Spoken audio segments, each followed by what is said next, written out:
I grew up on a farm in Austria, and I've seen what it means to basically just focus on one product on a farm.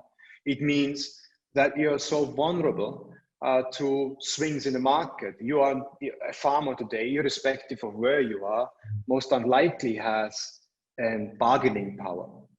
So what we are doing is we are trying to create markets for these orphan crops, forgotten crops, or how you want to call it, or crops for the future, if you want to call it. We call them future fit crops.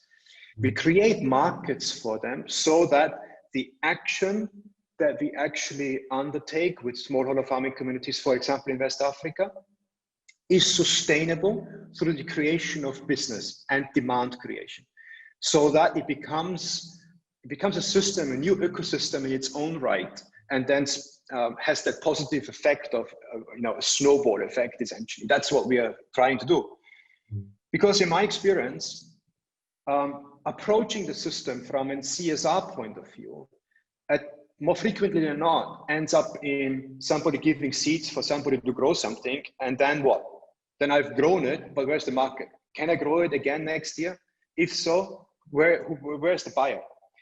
Where is the income from that? And several initiatives that I have seen in the past have utterly failed because of missing markets. And if the markets are not there, there's no price finding mechanism, and so on and so forth.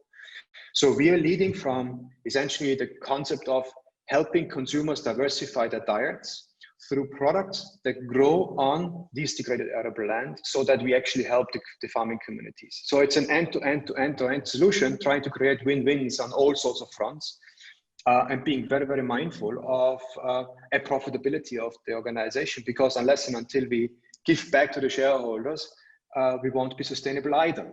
So it is all about that in reality.